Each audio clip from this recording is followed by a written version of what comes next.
Okay, so we've learned how to solve some forms of differential equation using separation of variables. We're now going to look at applying that to questions where you're not just given a differential equation necessarily out of the box, you know, a y and an x, and you don't know what they refer to. Instead, it's going to be modeling a real process. So we kind of planned on that when we first talked about rates of change. We created some differential equations based on real world quantities. Then we looked separately at how do we solve differential equations, and now we're basically going to put those things together in one session called modeling with differential equations.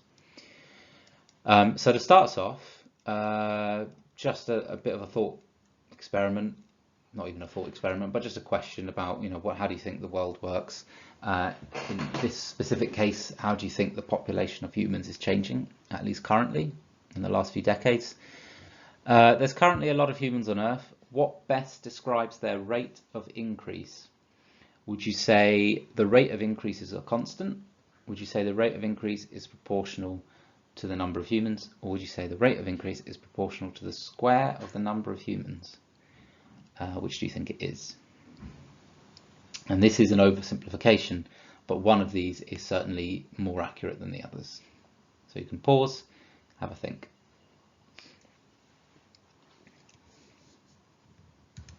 So in this case, it's B. Okay, the rate of increase is proportional to the number of humans. That's an oversimplification, as I said. But at this current point in history, there's actually not that much limitation to what causes a greater increase in how many of us there are. Nowadays, there are some limitations like that. There's limits to, you know, space and food and resources and disease and access to education and various things like this. But ultimately, the more people you have, the more new people are being created. So in a simplified way, we could write it as follows. P is population of humans,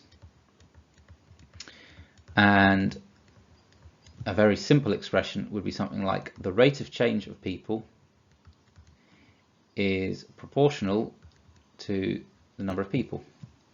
Or in other words, the differential equation is dp over dt equals some constant times p, some positive constant.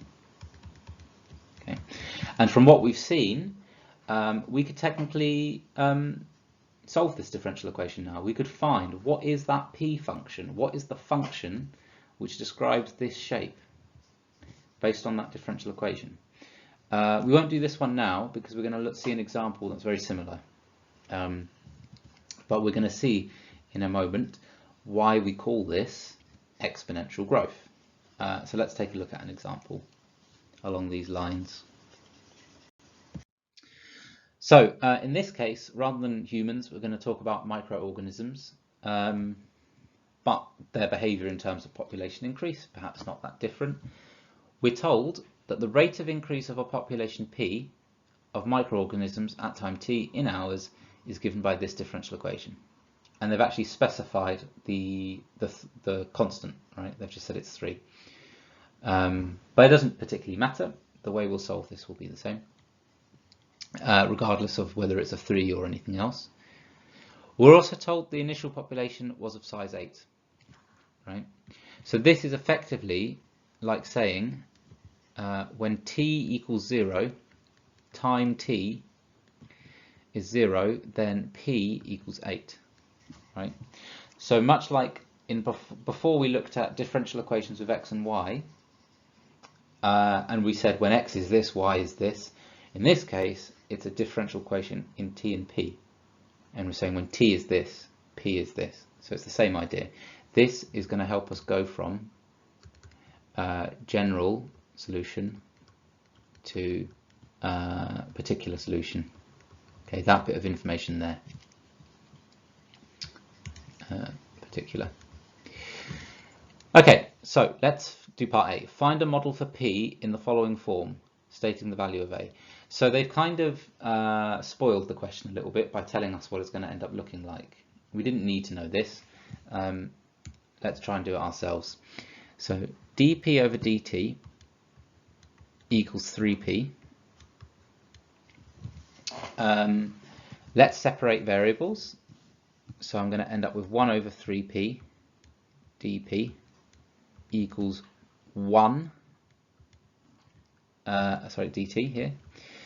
And now let's separate the dp and the dt. So we get dp on the left, we get dt on the right.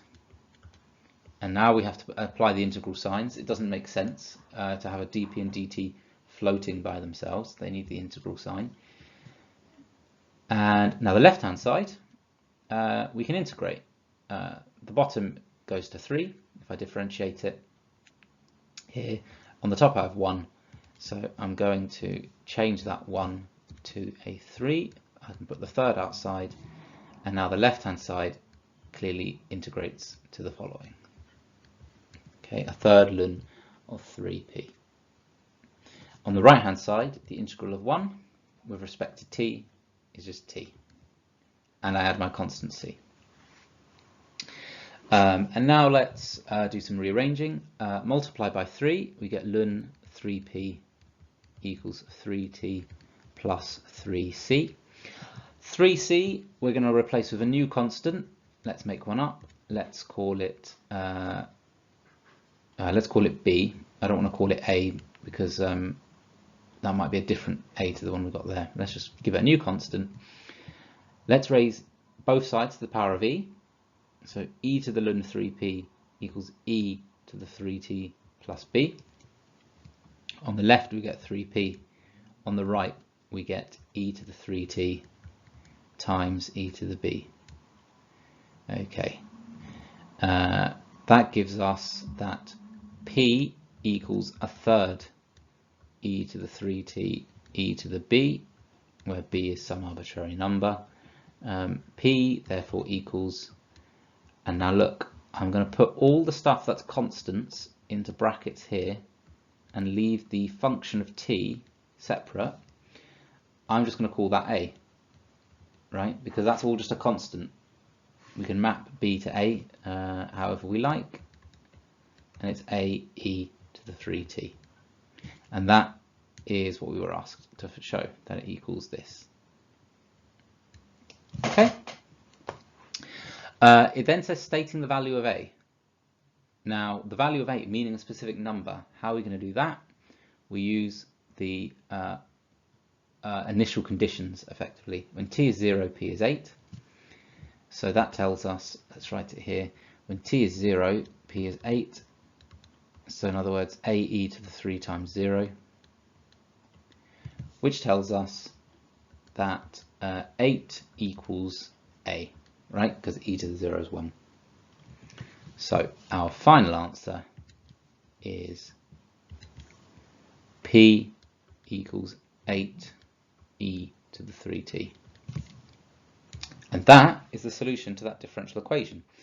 So as you can imagine, that's why we call a process modeled by this kind of differential equation exponential, because when you solve it you get an exponential form. And if you remember on the previous slide, what does the population of humans look like? It follows an exponential curve. It's something that looks a bit like e to the x, right? A bit simplified. It might be stretched a bit, it might be shifted, but generally speaking, humans follow an e to the x shape, at least at the moment. That of course changes if certain factors about human society and existence change, but as a simplified mathematical model, it's an e to the x curve. Okay, so now let's look at the remaining 2 questions, or 3 questions. I think the hardest part is done, which is finding that solution.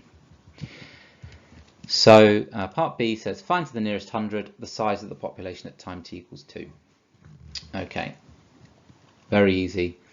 What is p equal to when t is 2? It's 8 e to the 3 times 2 equals 8 e to the 6. I put that in the calculator, so this is not too hard. E to the 6 times 8 gives me 327, gives me 3, 0.227, approximately to the nearest 100, 3,200 microorganisms. Find the time at which the population will be 1,000 times its starting value. Okay. Its starting value was 8, so that question is just an awkward way of saying find the time at which the population will be 8,000. Okay, so when will the population be 8,000?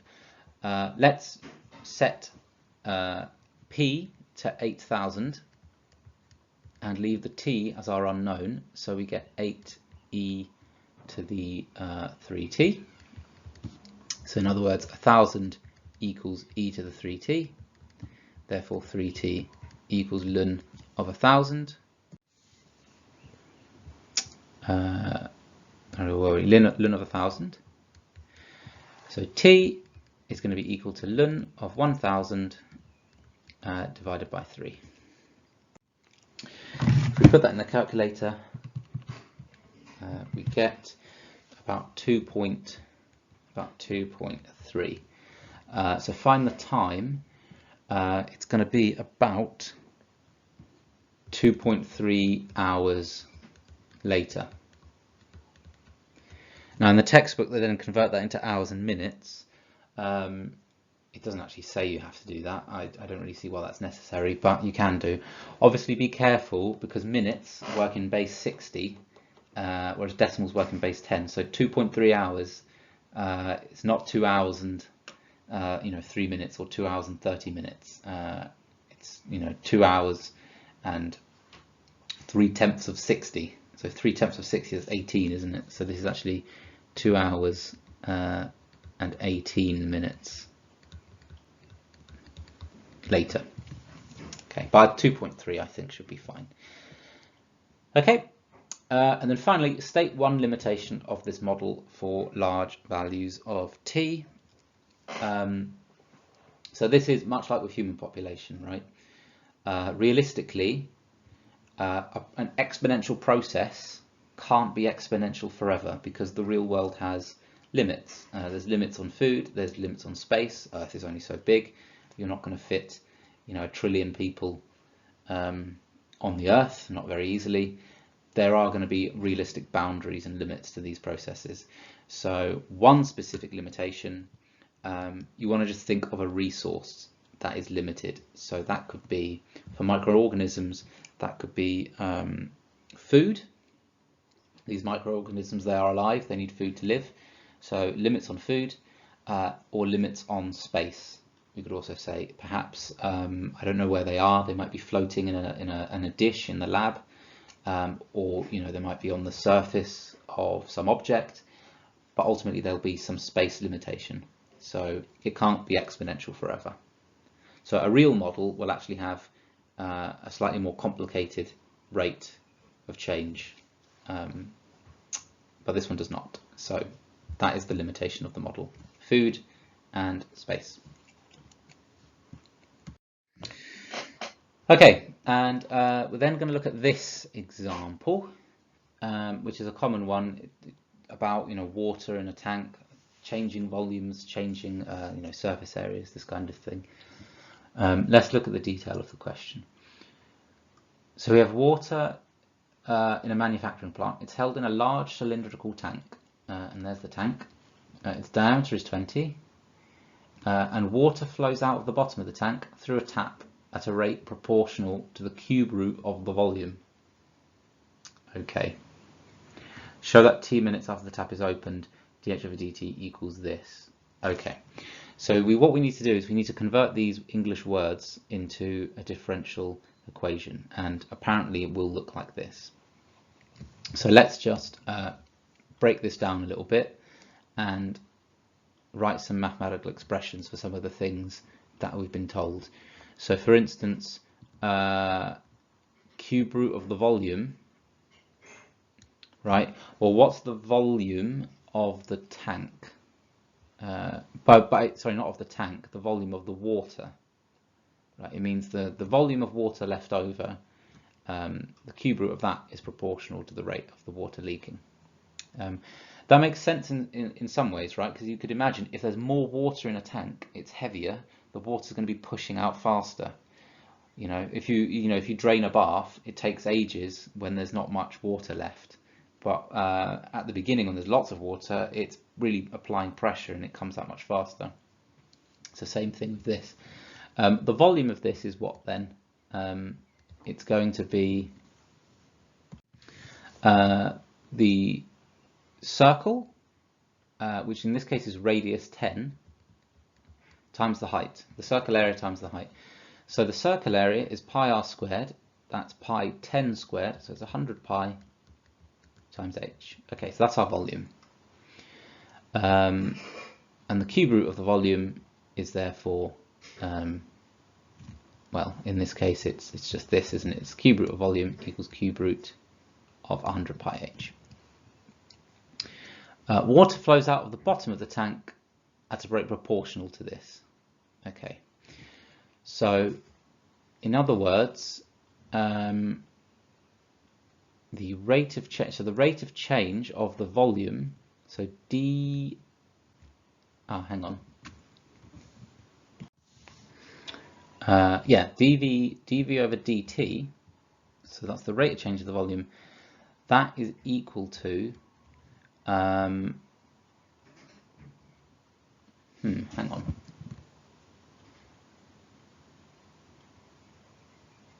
Okay, so what I'm going to do actually is, sorry, I'm just going to get rid of this cube rooting here.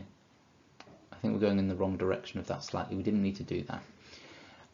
Because I've just realized that this is an h, not a v. So this expression actually is going to take a little bit more time to get to.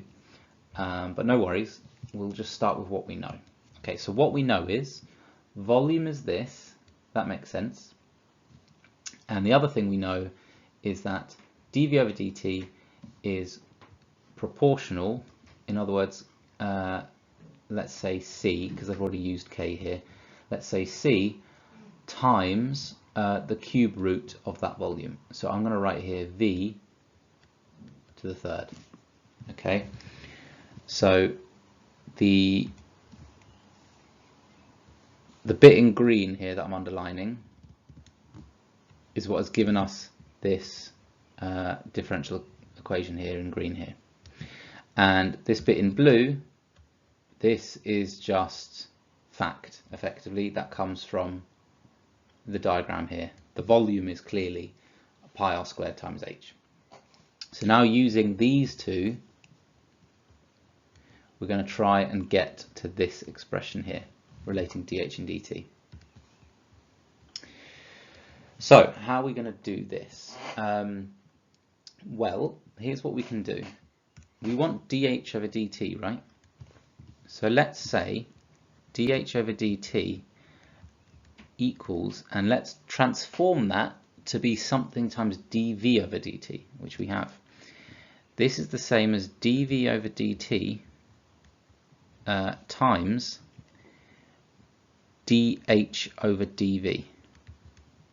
Okay, makes sense because the dv cancels, you end up with dh over dt. Now this one we know, because that's this one here, and dh over dv we can get, and the way we're going to get it is by doing a bit of differentiation of this one here. So let's differentiate that function, and we get dv over dh, and that's equal to 100 pi. Make sense? And that means that dh over dv is equal to 1 over 100 pi, right? We can just take the reciprocal. So now we can come over here and we can say, well, dv over dt is cv to the power of a third times 1 over 100 pi. So we get this. Okay. So effectively, what we have is just a constant, right? C over 100 pi is a constant. Let's give it a new name. Let's call it d, for instance, v to the third. And that's what dh over dt is equal to. So dh over dt is a constant times v to the third. But what is v? It's this thing, 100 pi h. Okay. This is one of those questions where the answer we're aiming for looks so similar to other parts of the working, but don't fool yourself. It's not quite that simple. We do need to be quite meticulous with how we relate the h, the v, and the t. If you're getting a bit confused by this, just make sure you focus mainly on this property here, and just remind yourself this is the thing we want, and we're just working out what these two terms are and we're multiplying them. Okay, so dv to the third, this is d, and now I'm going to substitute that v, as we said this one here, that's 100 pi h to the third. Remember, h is the variable, everything else is constants. So this turns out to be d times 100 pi to the third times h to the third. And then finally, what do we get here? All of that stuff is just a constant. 100's a constant, pi is a constant, cube rooting it makes no difference, it's still a constant, d is a constant. So it's just something times h to the third. In this case, they've chosen to call that something minus k. They could have just called it k, but they've done the thing of calling it minus k and then just saying k is a positive number, right? So we could equivalently say this is just k, k is going to be negative. They've chosen to call it minus k, makes no difference. And there we now have the answer, right? It's minus k times h to the third, or cube root of h. Okay, so phew, I think we did that one. What this tells us then is that the rate of change of the height, right? So how quickly does the height change, the water level? It changes at a rate which is equal to some multiple of the cube root of the current height. Okay, which is a nice property to have derived from the information we're given. Okay, I'm going to clear some space. Do rewind and watch back again if there's a bit of that you didn't quite get, or if you want a bit of help, ask in the chat.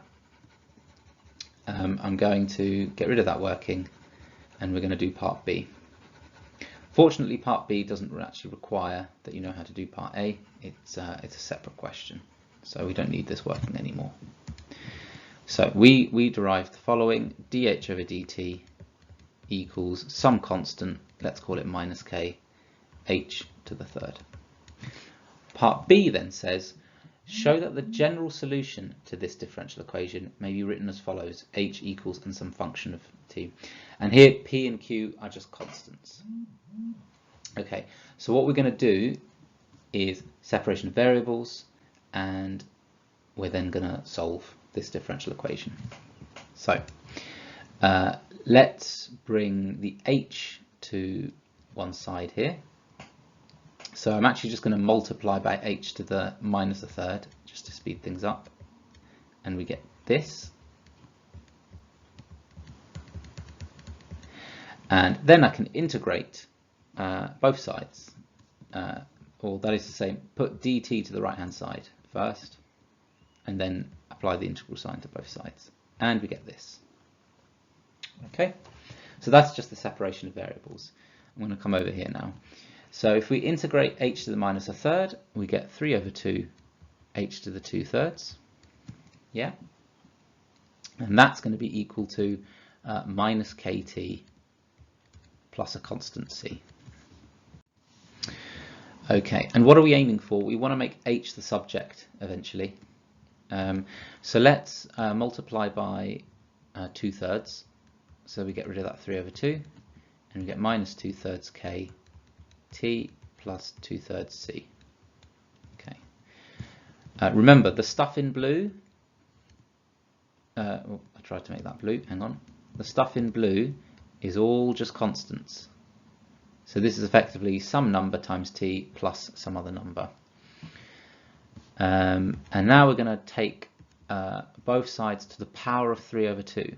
So we get h equals minus 2/3 kt plus 2/3 c to the power of 3 over 2.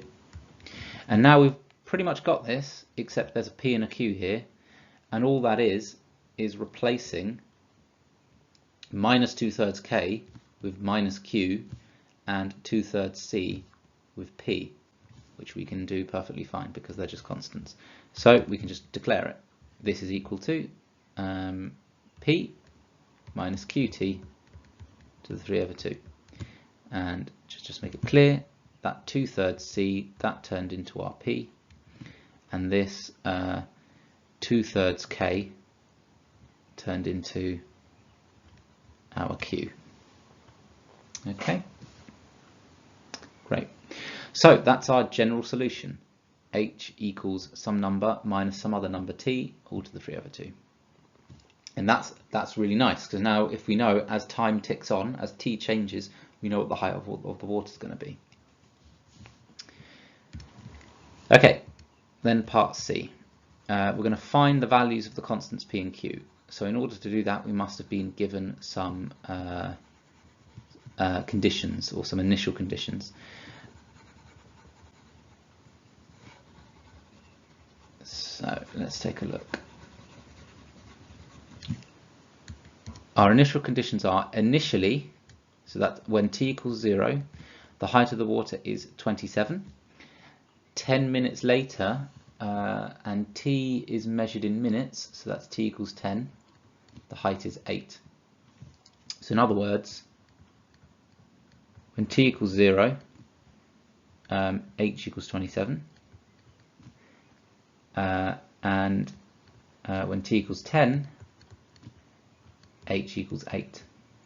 And now we're just going to substitute those values into our general solution. Because our general solution has two unknown constants, we need to be given two bits of information, two pairs of conditions, and then we should be able to solve it. So in the first case, we get 27 equals P minus 0 times Q, so that's P to the 3 over 2. And in the second case, we get 8 equals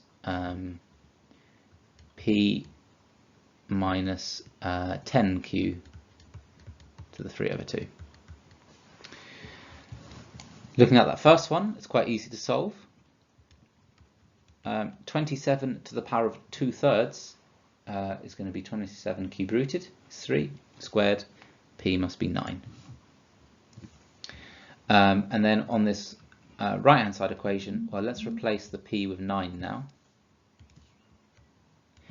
And again, raise both sides to the power of 2/3, because what that will do is get rid of that and just put 2/3 here. 8 to the power of 2/3, that's 8 cubed rooted is 2, squared is 4.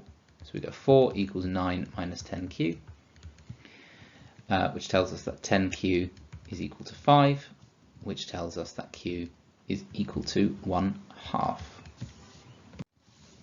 So now we've got an equation that relates H to T. The height of the water in this case is 9 minus 1/2 T to the power of 3 over 2. If I put in 0, I get 27. If I put in 10, I get 8.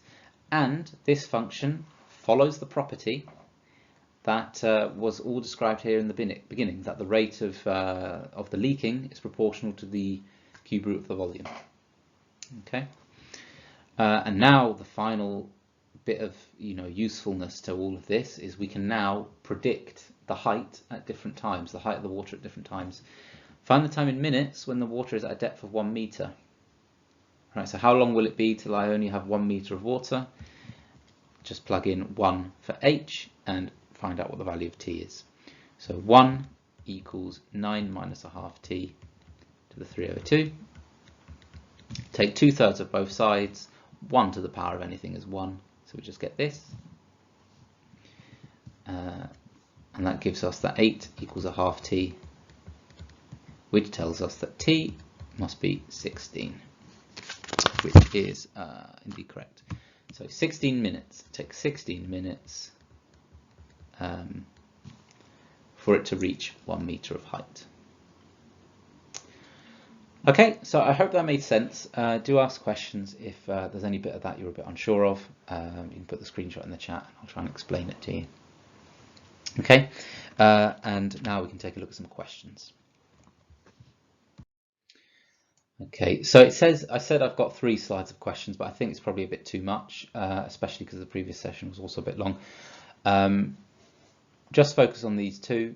I'll put one more up just in case you do feel that you want the practice and you want to try one more, but mainly focus just on these 2, and I'll put up one more after. Give these a go. Please do let me know if you're struggling and need any help. Pause the video now.